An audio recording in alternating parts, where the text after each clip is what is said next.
میزبان ٹیم کو مہمان کے ہاتھوں شکست کا سامنا، پاکستان نے ویسٹ انڈیز کو پہلے ون ڈے میں 5 وکٹوں سے ہرا دیا۔ شاہینوں کی تباکن بولنگ اور حسن نواز کی دھواں دھار بیٹنگ، شاندار ڈیبیو، 53 گیندوں پر 63 رنز بنائے۔ کپتان کے قائدانہ اننگز کا میچ میں نمایاں کردار، رضوان 53، بابر اعظم 47، عبداللہ 29 رنز بنا سکے۔ شاہین آفریدی نے 4 جبکہ نسیم شاہ نے 3 وکٹیں حاصل کی۔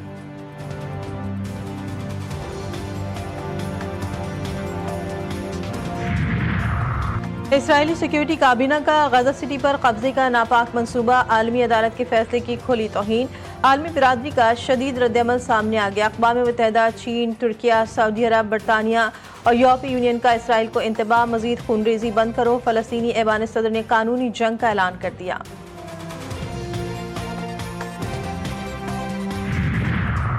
اور ملک بھر میں موسم کہیں گرم تو کہیں نرم۔ پنجاب کے مختلف شہروں میں موسلادھار بارش جاری، گرمی کا زور ٹوٹ گیا، نشیبی علاقے زیریاب، بجلی کی فراہمی معطل۔ لاہور میں سورج اور بادلوں کی آنکھ مچولی جاری، اسلام آباد میں موسم رنگین، کسی بھی وقت بارش کا امکان۔ کراچی میں بدستور گرمی کے ڈیرے، صبح سویرے مطلع ابر آلود، ہلکی بوندا باندی کی پیش گوئی۔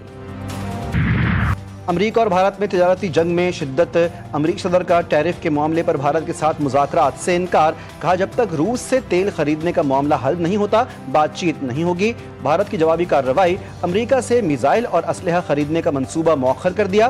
مودی کا روس کے صدر پیوٹن سے ٹیلی فونک رابطہ، تعلقات مضبوط بنانے پر اتفاق۔ سیکیورٹی فورسز کا بڑا ایکشن، فتنہ ہندوستان کے خارجیوں کی افغان سرحد سے دراندازی کی کوشش ناکام، 33 خارجی مارے گئے۔ آئی ایس پی آر کے مطابق بھارتی حمایت یافتہ خارجیوں نے 7 اور 8 اگست کی رات دراندازی کی کوشش کی۔ سیکیورٹی فورسز نے جوب کے علاقے سمبازا میں خارجیوں کی نقل و حرکت کا پتہ لگایا۔ ہلاک خارجیوں کے قبضے سے بھاری مقدار میں اسلحہ، گولہ بارود، دھماکہ خیز مواد برآمد۔ صدر، وزیر اعظم، وزیر داخلہ، وزیر اعلیٰ پنجاب اور بلاول بھٹو کا سیکیورٹی فورسز کو خراج تحسین۔ وزیر اعظم نے کہا کہ دہشت گردوں کا انجام عبرتناک موت ہے۔ جب تک اسرائیل کا غزہ پر قبضہ رہے گا، امن ایک خواب ہی رہے گا۔ پاکستان کی غزہ شہر کا ناجائز کنٹرول حاصل کرنے کے منصوبے کی مذمت، وزیر اعظم نے کہا یہ فلسطینی عوام کے خلاف پہلے سے جاری تباہ کن جنگ میں خطرناک اضافے کے مترادف ہے۔ فوجی کارروائیوں کی یہ توسیع پہلے سے موجود انسانی بحران کو مزید بگاڑ دے گی۔ ترجمان دفتر خارجہ کے مطابق اسرائیل کے توسیع پسندانہ اقدامات علاقے کو کشیدگی کی طرف لے جائیں گے۔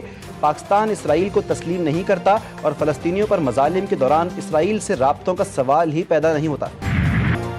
وزیر اعظم سے بلاول بھٹو کی وفد کے ہمراہ ملاقات، سیاسی اور امن و امان کی صورتحال پر مشاورت۔ ذرائع کے مطابق ملاقات میں پیپلز پارٹی اور مسلم لیگ نون کے شراکت اقتدار کے حوالے سے معاملات پر گفتگو ہوئی۔ وزیر اعظم سے ان کے کزن میاں شاہد شفیع کے انتقال پر اظہار تعزیت کیا۔ ملاقات میں سینیٹر شہری رحمان، آصفہ بھٹو، اسحاق ڈار، عطا اللہ تارڑ، رانا ثناء اللہ موجود تھے۔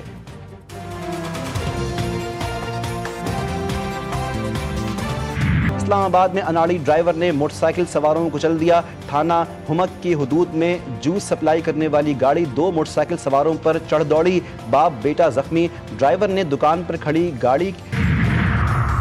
کراچی کے علاقے کیماڑی سے مارکہ حق جشن آزادی boat rally, governor Sindh Kamran Tessori کی شرکت، کہا کہ ماہی گیروں کے ساتھ ریلی کے انعقاد پر نیوی اور تمام اداروں کے تعاون پر شکر گزار ہیں۔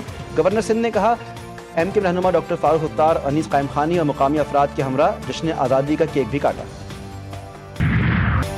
پنجاب میں جشن آزادی کے رنگ بکھر گئے، عمارتوں، پارکس، چوک چوراہوں، بازاروں، شاہراہوں کو سجایا گیا۔ برقی قمقموں اور چراغاں سے علاقوں اور عمارتوں کا حسن دوبالا۔ کانگریس لیڈر راہل گاندھی نے پریس کانفرنس میں بی جے پی دور کے انتخابی فراڈ کا پردہ چاک کر دیا۔ راہل گاندھی نے کہا کہ رائے شماری اور ایگزٹ پولز کچھ اور دکھاتے تھے لیکن اصل نتائج بالکل مختلف آتے تھے۔ الیکشن نتائج کے بعد مودی نے لاڈلی بہنا، آپریشن سندور اور پلوامہ جیسے قومی سلامتی کے ڈرامے رچا کر جھوٹا بیانیہ بنایا۔ بی جے پی کے ووٹروں کی تعداد بڑھانے کے لیے جعلی ووٹرز کو شامل کیا جا رہا ہے۔ اور عظیم صوفی بزرگ شاہ عبداللطیف بھٹائی کے 282ویں عرس کی تقریبات کا آغاز، ملک بھر سے زائرین کی آمد جاری۔